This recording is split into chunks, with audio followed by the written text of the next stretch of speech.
Welcome. Today, we are looking at the Sermon on the Mount. This is a key topic in your CRS exams for SS2. Pay close attention. Let us begin.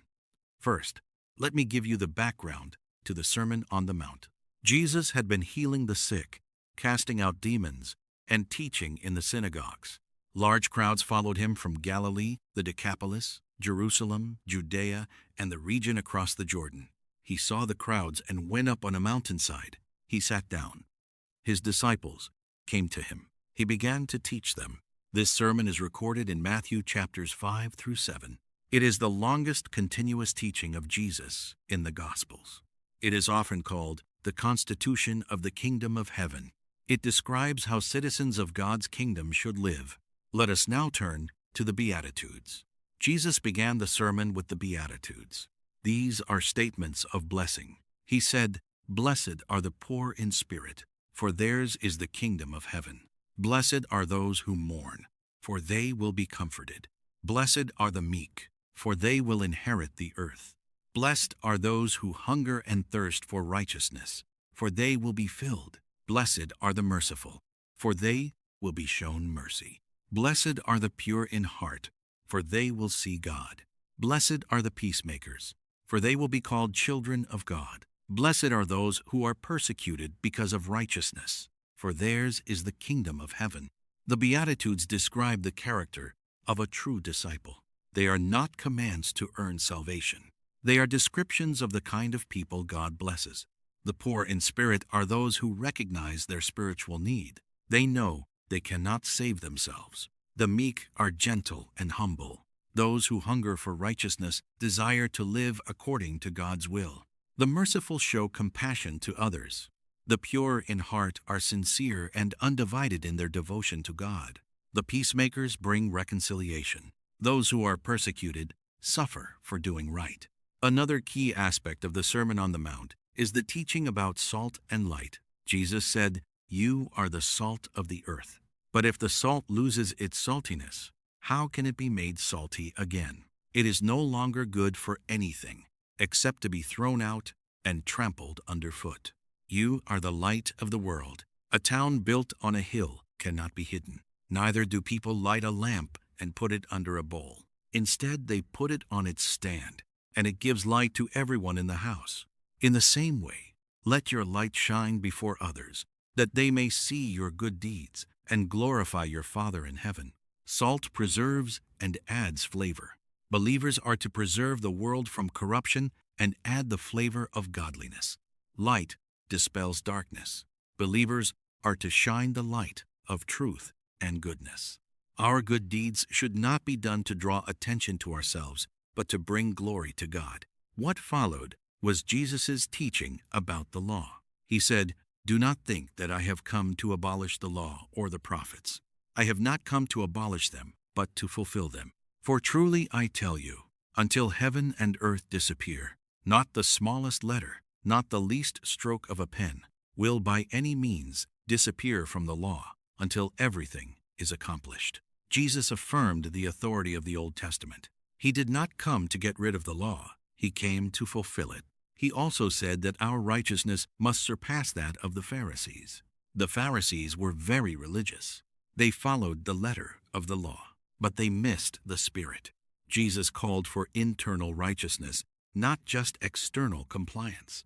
Let me now walk you through Jesus' teaching on anger and reconciliation. Jesus said, "You have heard that it was said to the people long ago, 'You shall not murder, and anyone who murders will be subject to judgment.' But I tell you that anyone who is angry with a brother or sister will be subject to judgment." Jesus went deeper than the command not to kill. He said that anger is a form of murder in the heart. He also said that anyone who insults a brother or calls them a fool is in danger. He taught that before offering a gift at the altar, we should be reconciled to anyone who has something against us. Reconciliation is more important than religious ritual. Another key teaching was on adultery and divorce. Jesus said, "You have heard that it was said, 'You shall not commit adultery.'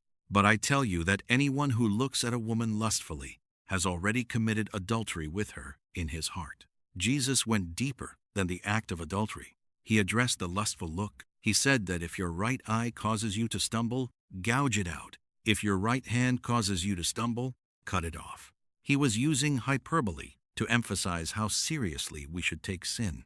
It is better to enter life maimed than to be thrown into hell. He also taught about divorce. He said that divorce was permitted only because of hardness of heart. But from the beginning, God intended marriage to be permanent. Divorce and remarriage, except for sexual immorality, leads to adultery. Let us also consider Jesus' teaching on oaths. He said, "You have heard that it was said to the people long ago, 'Do not break your oath, but fulfill to the Lord the vows you have made.' But I tell you, do not swear an oath at all. Do not swear by heaven, for it is God's throne. Do not swear by the earth, for it is his footstool. Do not swear by Jerusalem, for it is the city of the great King. And do not swear by your head, for you cannot make even one hair white or black. All you need to say is simply yes or no. Anything beyond this comes from the evil one." Jesus was teaching that our words should be trustworthy. We should not need oaths to back up our promises. Our yes should mean yes. Our no should mean no. Another important section was Jesus' teaching on revenge and love for enemies. He said, "You have heard that it was said, 'Eye for eye and tooth for tooth.' But I tell you, do not resist an evil person. If anyone slaps you on the right cheek, turn to them the other cheek also. And if anyone wants to sue you and take your shirt, hand over your coat as well. If anyone forces you to go 1 mile, go with them 2 miles. Give to the one who asks you, and do not turn away from the one who wants to borrow from you." This does not mean we should never defend ourselves, but we should not seek revenge. We should be generous and forgiving. Jesus also said, "Love your enemies and pray for those who persecute you, that you may be children of your Father in heaven." This is a radical command. It is easy to love those who love us, but followers of Jesus are called to love even their enemies. Let me now discuss Jesus' teaching on giving to the needy. He said, "Be careful not to practice your righteousness in front of others to be seen by them. If you do, you will have no reward from your Father in heaven. So when you give to the needy, do not announce it with trumpets, as the hypocrites do in the synagogues and on the streets. They have received their reward in full. But when you give to the needy, do not let your left hand know what your right hand is doing, so that your giving may be in secret. Then your Father, who sees what is done in secret, will reward you." Giving should be done quietly. It should not be done for show. Another key teaching was on prayer. Jesus said, "And when you pray, do not be like the hypocrites, for they love to pray standing in the synagogues and on the street corners to be seen by others. Truly, I tell you, they have received their reward in full. But when you pray, go into your room, close the door, and pray to your Father who is unseen. Then your Father, who sees what is done in secret, will reward you. And when you pray, do not keep on babbling like pagans, for they think they will be heard because of their many words. Do not be like them, for your Father knows what you need before you ask him." Jesus then gave his disciples a model prayer, often called the Lord's Prayer. "Our Father in heaven, hallowed be your name. Your kingdom come, your will be done, on earth as it is in heaven. Give us today our daily bread, and forgive us our debts, as we also have forgiven our debtors. And lead us not into temptation, but deliver us from the evil one." Prayer should be sincere, not showy. It should be simple, not babbling. Let me also discuss Jesus' teaching on fasting. He said, "When you fast, do not look somber as the hypocrites do, for they disfigure their faces to show others they are fasting. Truly, I tell you, they have received their reward in full. But when you fast, put oil on your head and wash your face, so that it will not be obvious to others that you are fasting, but only to your Father who is unseen. Then your Father, who sees what is done in secret, will reward you." Fasting should be done for God, not for the approval of people. Another important section was Jesus' teaching on treasures in heaven. He said, "Do not store up for yourselves treasures on earth, where moths and vermin destroy, and where thieves break in and steal. But store up for yourselves treasures in heaven, where moths and vermin do not destroy, and where thieves do not break in and steal. For where your treasure is, there your heart will be also. Earthly wealth is temporary. Heavenly treasures are eternal. We should invest in what lasts forever. Jesus also said, "No one can serve two masters. Either you will hate the one and love the other, or you will be devoted to the one and despise the other. You cannot serve both God and money." Let me now walk you through Jesus' teaching on worry. He said, "Therefore I tell you, do not worry about your life, what you will eat or drink, or about your body, what you will wear.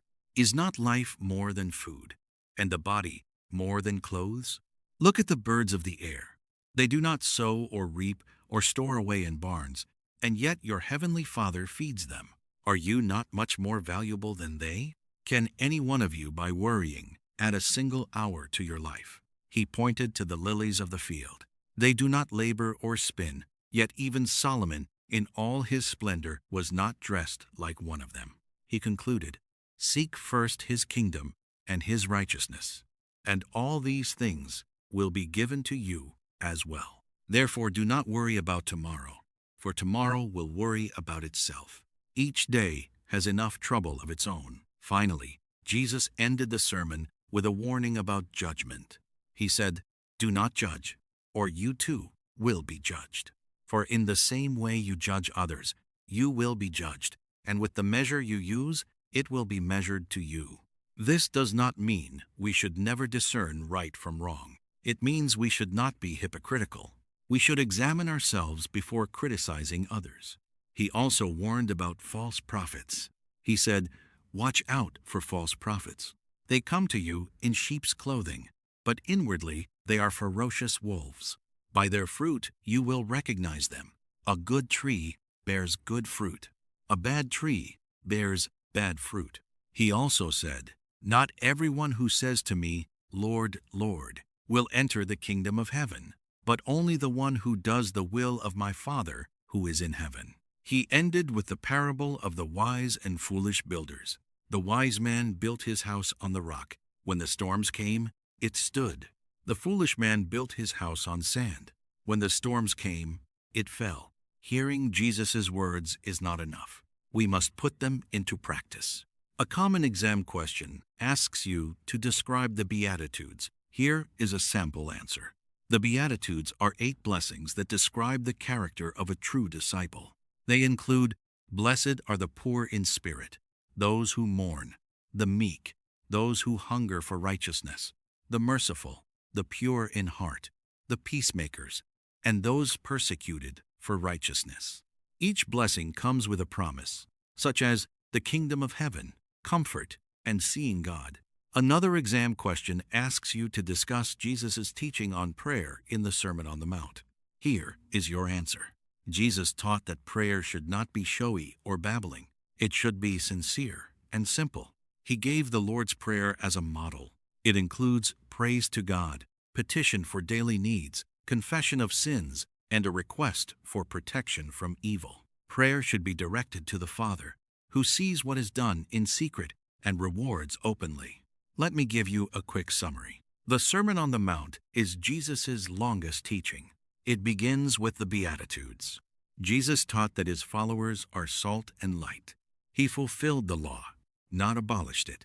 He addressed anger, lust, divorce, oaths, revenge, and love for enemies. He taught about giving, prayer, and fasting.